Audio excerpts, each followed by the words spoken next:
Okay, so I'm here with Conor McCarthy in SBG Naas. He's arguably one of the best, if not the best, amateurs in the scene right now. He holds 2 titles. He's been to the first ever Super Cup. He's had a host of fights. He's been in the National. So how are you? Thank you very much for joining me. And to get to where you are now, where did you start? Where did it all begin? Good, Dave. Cheers for having me on. Where did I start? I started boxing when I was 14, 15, playing boxing club. From then, I stayed at that for about 2.5 years, 3 years. Then I kind of started moving into a bit of kickboxing and Muay Thai. These lads who ran a Muay Thai gym, they set up in our gym for like twice a week. They started running kickboxing classes, so I just started kind of mixing that up with my boxing training. And I was a bit sick of boxing by the time of it, just competing and all. It wasn't really for me. So when I started doing a bit of Muay Thai, I just liked the aspect, you could like fake with your kicks and just, it's a whole different game. Then I started doing a bit of jiu-jitsu in, what was it, Azaria. I don't know. Yeah, around Naas, I believe. Yeah, there was near around Naas, just outside Naas. Started doing a bit of jiu-jitsu there in probably summer 2018. Then Naas, I think the gym opened up in November 2018. I was here since the first week. Completely just fell in love with it. Been here since, training like a maniac. Yeah, because I believe you were the first person to win a belt for this gym. Am I correct? I was, yeah. I think I was me and Darry were the first people to start competing at our gym. We said, started training in November. I think we started getting on K1 shows then in probably started early 2019, and from then we just kind of had the ball rolling. The team's been building since then. Yeah, there's a good few fighters coming out of this gym. Obviously, there's yourself, Dowie. You've got Dean O'Driscoll, who's been impressive as of late. Paul Fitzgerald, who I'm a big fan of as well. He's never in a boring fight, is he? No, he's never. And obviously, he won there recently, and a lot of his fights were I know he was winning his fight and then he got caught, but the other 2 were close as well. 2 splits, wasn't it? I think all. I think all his decisions have been split decisions. Yeah. Yeah. So, but to be the first one here to come back with the championship, once you came here, obviously you've got Peter and Sergey here. What's it like? What does Peter Queally mean to you as a coach? Don't know how to describe it. He's more than a coach, probably more like a mentor. I've learned so much things outside of fighting from Peter, that kind of way. Just how you manage it, I know he's been probably 20 years fighting or whatever, and just so much knowledge to soak up on, from training, that aspect of it, to kind of life outside of fighting as well. Definitely, he's more than a coach, but a mentor to me and the lads. Yeah, I've heard that a few times, and I've been in the corner. Obviously, we at the shows, and you can see how much it actually means to him. And he fought in Bellator one night, and unfortunately he didn't win. He'd lost. He got stopped, but he was right there, which is the next day, which is absolutely amazing. To think about it. 100%. It's just a testament to Peter, isn't it? He was at the venue before I was. I was heartbreaking watching that as well, and the night before. But just move on. I love that attitude as well. Fuck it, whatever. Sorry for cursing. No, you're all right. Whatever happens, just keep going. Don't dwell on it too much. Just show up, keep going on. Carry out business as usual. So it was a huge testament. I think we had 4 lads on that day. He was there for all of them. So now it just shows how much time he puts into us. Yeah, 100%. He's always there. I'm usually in the corner, and just the coaching from the corner from him is so impressive, and I seen it the other night as well with Paul, and how good it was and how that changed the fight. But like you said, when you lose as well, you've only suffered 2 defeats yourself, but you've won a lot, and a lot of people say that winning feeling doesn't stay for that long. Once it's you have the joy in that. And do you think amateur fighters should use that for the losses as well? Do you think sometimes they dwell too much on losses? They should just have their little think about it and then move on? I know everyone says you probably learn most from a loss, and it's probably true. From my losses in particular, one I thought was a bit sus, but the other one, it was a huge lesson. Most of all from that particular loss in the Europeans was I just went for a move that I probably hit 3 times in the gym. Any moves I do in the cage, wherever I've drilled, thousands of times. I've been in all them positions, and I think it was it's probably a lack of I don't know if it was concentration or panic probably. I wasn't comfortable that being said, I didn't have my usual corner with me. I didn't have my team. Like, kind of, we play as an Irish team. Don't get me wrong. Like, all the lads are brilliant. The coaches over there are brilliant, but they're not the people you spend all my hours in the mats. And it's not like, you know what I mean. Like, I have a special like bond with the likes of like whoever coaches me, Peter, Sergey, Owen McDonald, Owen Roddy, like all them. Like, you know, I'm so comfortable in their corner me. But that being said, that's just, I think, a small element of it is why I went for that. Like, usually we have a sequence. So he had for those who don't know, he had my back with a body lock. And I went for a switch to reach around and grab the single leg, but I just gave up my back doing it. Like, you can't do it from that position. And I think, just wasn't as comfortable and a few mistakes. And that's a big lesson I took away. Like, I don't do something in a fight unless I've done it 1,000 times. I'm so confident in doing it. And another thing is just being a bit more relaxed in there, you know, not trying to panic. Take your time. And it is a bit shit with the amateurs, 3 minutes. You know, if some fella has a nice body lock or is growing you on the cage, you can really chew up the clock. I think for pro, that would suit me, the longer rounds. Like, you know, you can be a bit more patient.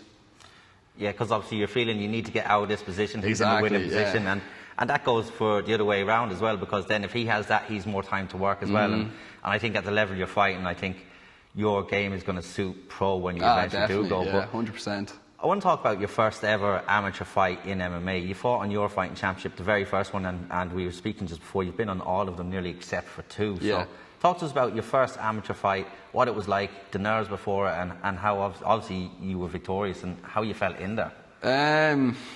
Yeah, like, I don't know, it kind of, like, wasn't my first fight, you know, I had boxing, K1, grappling competitions, but first MMA fight, like, it's just so quick. That's one way to describe it. Everything's just so quick, you know.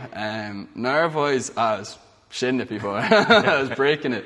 But, like, I trained hard and I was, like, confident in myself. And, like, I just took away, like, it was cool. Like, I just loved the feeling. After that first fight, I think it made my obsession so much more, you know, that kind of way.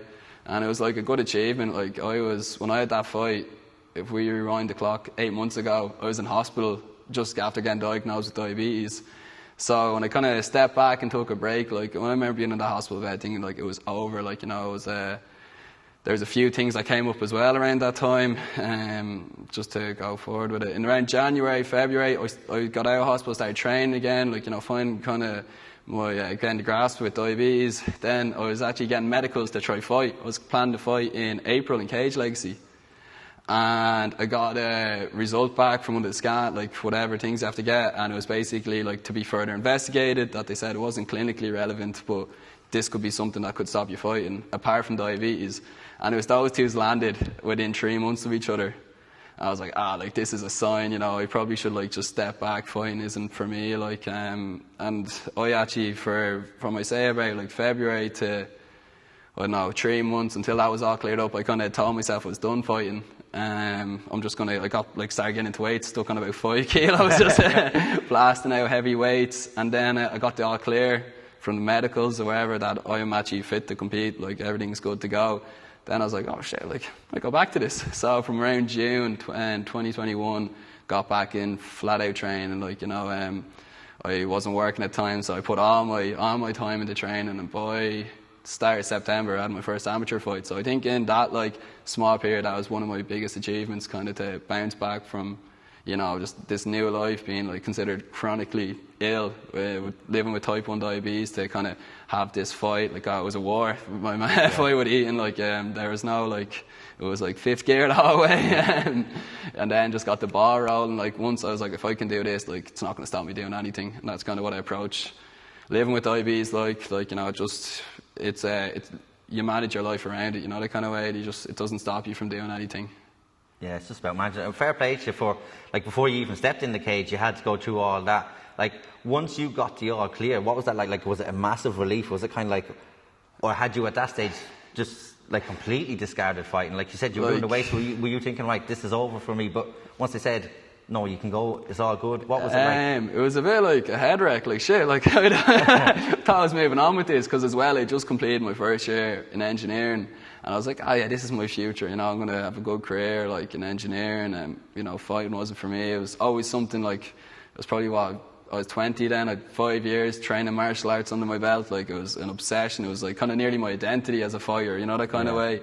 So I was trying to nearly move away from that. And then I got this, like, you're back training, you're, like, good to go.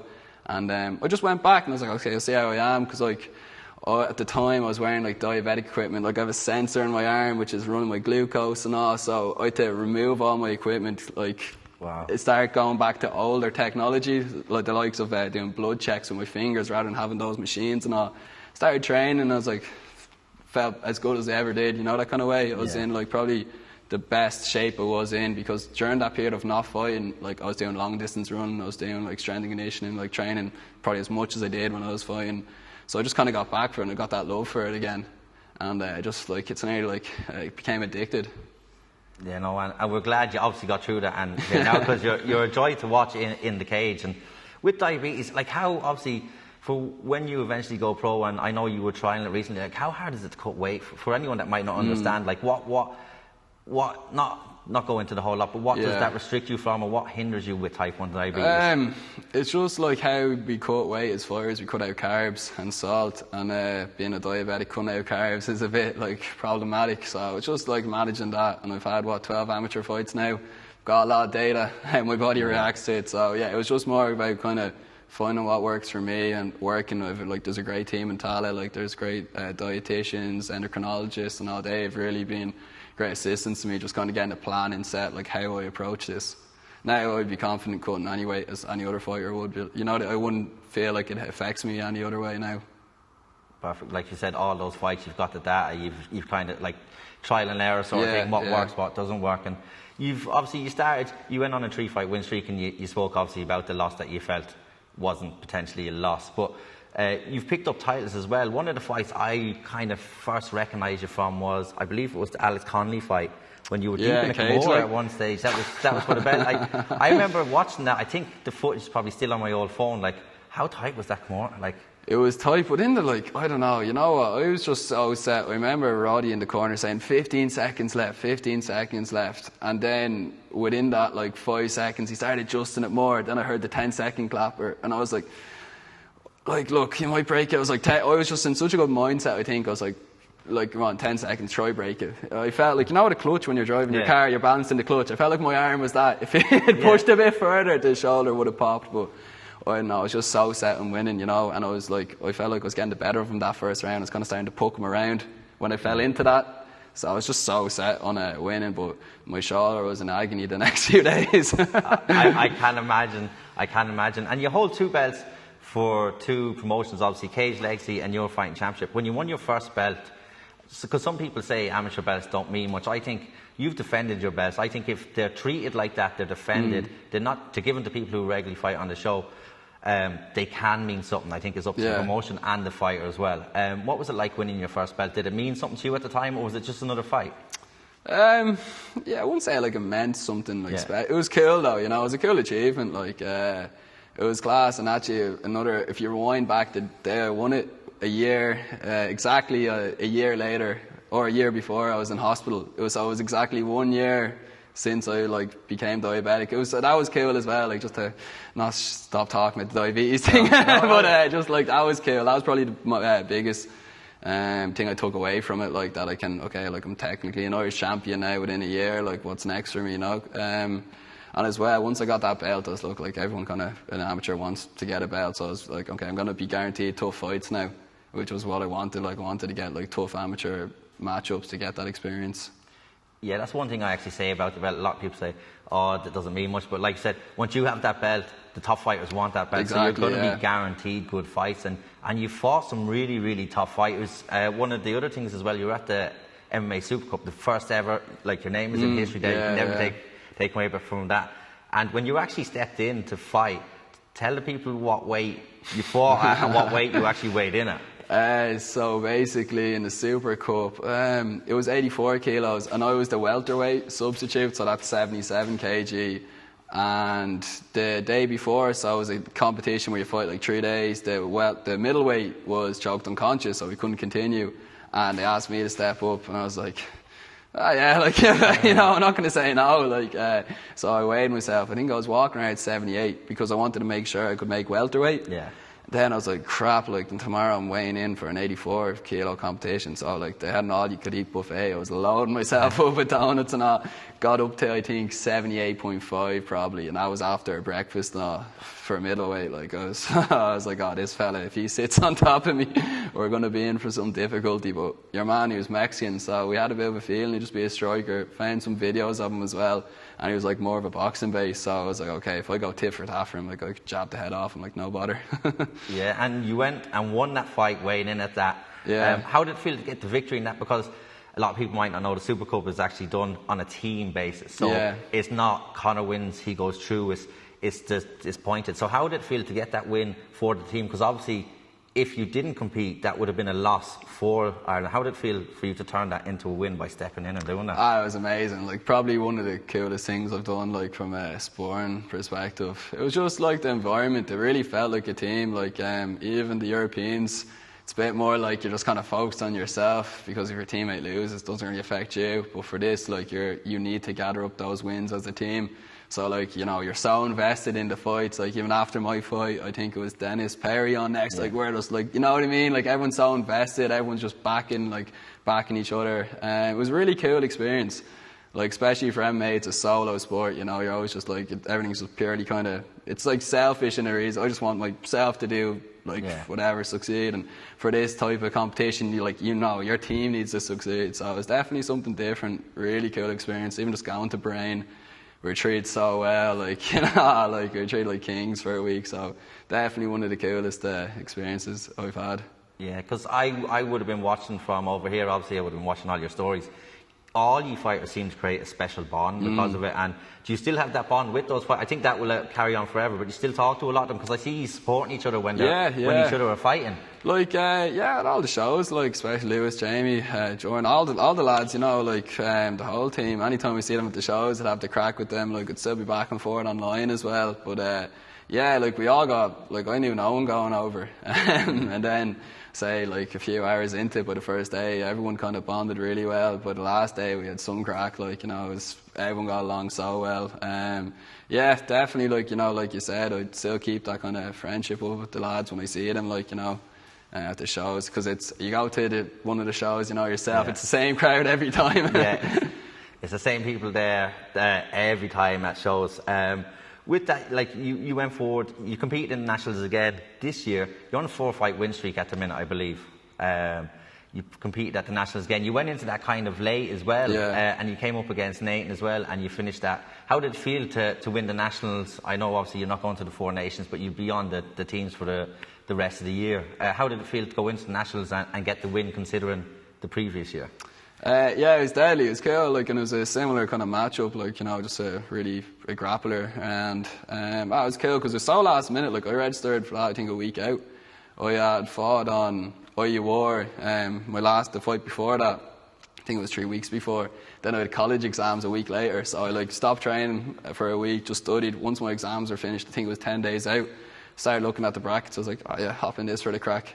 It was cool to win, like, to say, like, you know, whatever, I was champion as well, and to fight another style. Like, I wanted to fight a grappler, because most lads I fought, or even the last 3 fights before that, were kind of striking bases. So I knew he would have just been hell bent on grappling, so it was kind of nice to work my defensive side of things. Yeah, because I think he just got promoted to a purple belt as well, so he is a high level grappler. And like, all his wins are all just like rear naked chokes and all, so I was like, it'd be good to kind of like come against that style. And I was 60 wins in just competitions, I think 44 submissions. So he's. I've seen that before. Yeah, you see. I knew I was getting into it. Yeah. So obviously that was another one. Like you said, another one that interests me as well. You've had the first ever. Well, I don't know of all time in amateur, but in more recent times, 5-round fight. Because especially after you and Roman David, because everyone said that should have been a 5-round fight. Been a cracking 5-round fight. Because that was a fantastic, and even by Roman David, like, gave a savage. Yeah, Roman's a beast. And I can't wait to see him fight again. But then you got it. How did it feel to go the 5 rounds? Because obviously you get to the end of your amateur career, going into pro I don't know, fairly soon, but I can't see it being too much longer. But how did it feel to get the 5 rounds in? Didn't want to go to 5 rounds, but it was good. Like, you know, it was nice, same distance or same time for pro as well. Like, you know, I felt fresh as well going through it. I think that style suits me to a T. Like, in the 9-minute fights, you feel rushed sometimes, you know. I feel like my style is better when I can just kind of relax and get into the fight, like, as it goes. And, like, I invest a lot of time into my cardio. That wasn't something I was going to be worried about getting tired. So like, I think I'd hate to go back to like a 3x3 fight next. If I do have another amateur fight, I'd love for it to be 5 rounds. I think that just is like a way better style as well. If you're fighting for belts, like I think you're at that stage where you're ready to go pro. So I think it should be 5 rounds. I know some people like they weren't mad for the 5-round fights after that fight. So we'll see what happens. But yeah, from my experience, it was class. Would happily do it again. Like. Yeah, no, it was a fantastic performance. Like all your performances, you just seem to get better, and your striking seems to get slicker and slicker every time. And do you feel that improvement as it's happening? Like, because obviously you're training in the gym every day, but when it comes to fight day, do you feel yourself better than the last fight each time, or how do you feel on a fight day? Yeah, that's a good one. Like, say if I look at my first few fights, I just think I fought shit. You know, like, because I see the way I can fight in the gym and whatever I do in my sparring. And a lot of the first few times I wasn't like sparring or fighting the same way as I spar and I train. And the more experience I get, I think it's just because I'm more comfortable. I'm starting to like hit them better performances, if that makes sense. But obviously I've leveled up loads. Like, you know, I'm always trying to work on something. Like, I always try to take one thing away from a fight. It might be like, the way I look at it, if I do one move and it works well in a fight, that's like embedded into me. If I can say I'm working on something in the gym, like that head kick in my last fight, like we've drilled that so much. You knew his southpaw, step on the outside, try to bang it up if he slips as well. That's something we work on loads. And now I did that in a fight, I pulled off in a high pressure environment. I feel like that's just embedded into me, you know. Even in your training sessions, it just, I don't know, once you do something in like a high pressure scenario, I think it's just like you level up from it. And that's the way I look at it myself. Like, okay, if I can pull this off in this fight, it's always going to be with me. Yeah, because like that, there is loads of fighters that when they're in training, they can pull off these moves, and when it comes to the fight, sometimes, and I see a lot of times fighters that are fantastic in the gym, and it's like they can't get it on the fight. Because do you think that's come with time and how comfortable you are in the cage, because you know you've put in the work? Yeah, definitely. And that when you hit it, then you're leveling up. Yeah, 100%. Yeah, just confidence in yourself as well, you know, that kind of way.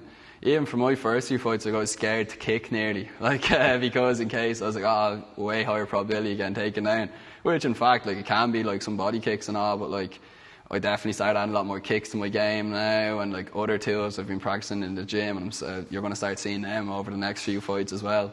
But yeah, probably just confidence and just being comfortable in there. Like, you know, that's why I like to be so relaxed in the cage. Like, you know, often, like, say if I'm grappling, I see him make eye contact with Peter, give him a little wink or something, like, just to make sure that I'm nice and relaxed. Like, even before, like, my last fight against Conor McCarthy, we're just pure having the crack in the change room.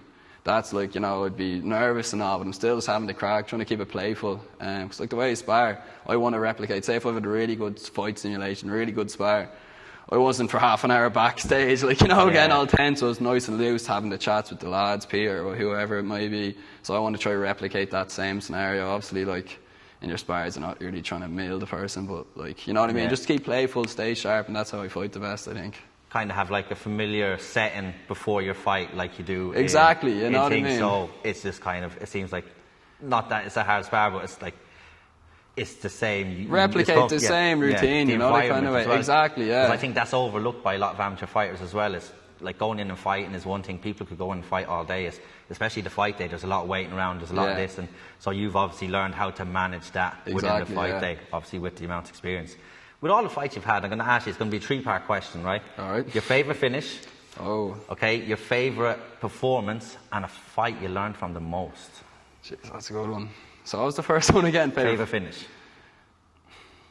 Either the head kick or the right hand I dropped. Who did I? Matthew O'Rourke. I won my first belt. That probably is my favourite finish. It was like my first title fight, and it was like the first round finish just with like one shot kind of dropped him. That was probably my favourite finish.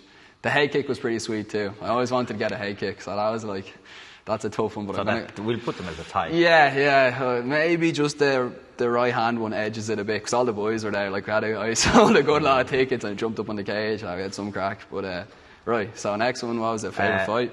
Yeah, your favourite fight. So it doesn't even have to be one you've won. It's just maybe favourite, whether it was back and forth or your favourite performance overall. So a fight I've probably like had the most fun in and got amped up was probably the Roman David fight. I was really like amped up for that. But would it be my favourite fight? I don't know. I think maybe the one in Bahrain. It was just because, like, after the fight, I was on a holiday nearly, you know, the kind of way. Like, it was in the desert, fought some Mexican, that was cool. So probably Roman Day was probably the most fun I've had fighting. Like, we were just kind of back and forth, like, you know, the crowd was going mad. His coach was being so loud, like saying I'm tired, and we're like smiling at each other. That was a great fight. But probably the most, like, my favourite one ever would be the one in Bahrain. That was like a great buzz. And then one you learned the most from, I think we've probably got this answer for what you said earlier, the one with the Europeans. Probably that, and as well, like, that, and I say the Gerald the Chufu fight, where I threw kind of a lazy right hand, he slipped, he caught me lovely with a left hook and kind of buzzed me. I kind of got like rocked back a bit. I think that was just like a mentality thing, just to keep pushing. Like, I was like kind of buzzed for a few, and I was like, yeah, fuck this. Like, let's get him back. Let's keep going. So yeah, probably the fight I lost where I got submitted. I learned that was probably the most I learned. But from a mentality aspect and all, that Gerald Chufu fight definitely served me well. You've got a lot of lessons in a lot of fights there, which I like that you're taking from them as well. So what is it you want? What is your aspiration in MMA? Do you want to be UFC champion? Like, what does Conor McCarthy want to be? That's a good one, Dave. I'm trying to figure it out myself. I just want to I want to find out how good I can be, you know, that kind of way. I just want to be like the best version of myself. Want to achieve, like, see how far I can go. Like, definitely can see myself as a major organisation fighter, whether that be UFC, Bellator, and most importantly, I want to try and make a living off doing something I love. And like, I'm just going to give it everything to see how that goes. You know what I mean? Like, I really believe that I can be like a top tier, high level fighter in any organisation. I think you can, because like that, you're top tier obviously in Ireland now. It's about just between a year and a half and 2 years you've been fighting amateur, and you can see the levels going up, and like that you're balanced in college. So obviously, if it was a case, you've got a career there for when you're finished fighting as well. So like, how hard was that balance in college and fighting coming up? Because was it your last year this year? Or no, one more year to go. One more year to go. Yeah, it's tough. It's just stressful. Like, studying for exams and having fights at the same time is very tough on the head. I wanted to get that as a background. Like I said, become the best version. I always kind of, don't know, someone said this to me, and I really just stayed with me. Like, say what could be the best version of yourself, and now the best version of myself is probably doing a good degree, like electronic engineering. He's training flat out. He's trying to become the best sports version of himself, and that's what I'm on. I'm trying to keep all like these options open and just to try excel myself forward, you know, that kind of way. I don't want to be like average. I want to try really like hit targets in my life. I want to be successful. So keeping those avenues up, and I'm going to go full steam ahead on fighting and give it my absolute best. And then if that doesn't, another door will open, you know, that kind of way. Yeah, no, 100%. And you're doing quite well. You're succeeding in both, which is quite hard to do. But it just shows when you put your mind to it and you put everything into it. Because a lot of people come up with excuses. You don't. You were in here training. You're strength and conditioning before we got here on a Saturday. So that just goes to show the levels. So I'm going to ask you one more question, and I'm going to let you go. Once you're done fighting, what would you want people to remember you as? Like, not even just as a fighter, as a person, Joe. They said Conor McCarthy. Yeah. What's the word you'd want to spring to mind? I don't know. That's a good one, Dave. One thing I like about that when I meet normal people, they always think MMA are just full of dickheads. And like, I like being just being known as a nice person, like a good person. That'd be something, because like, I think in Ireland there's probably a bad reputation about MMA, and then like people do they come up with like their own opinion of you before they meet you, and I think like that's just been known like as a decent, good person, like, and even like that martial arts is about respect, and it's not like, you know, it's not being a dickhead, not being a mouthy person, like, you know. So that's one thing I'd like to be known. So I'd like to be known for a good fighter as well. And yeah, a good fighter like that. So like changing the kind of opinion, people's opinion on the sport. Yeah, definitely, that'd be cool. We both know, because I've obviously been to loads of gyms, 99% of fighters are good. Gents, 100%. 1% they're dickheads, but that's in every facet of life. And I just think because of the sport, that's what people generally assume with it. And then obviously there's like would-be famous people out there that people would focus on, and not what you young people are doing day in, day out, and you do fantastic work. So I want to thank you so much for your time. It's been 100%, Dave. Cheers. Thank Pleasure, you very man. much. Thanks.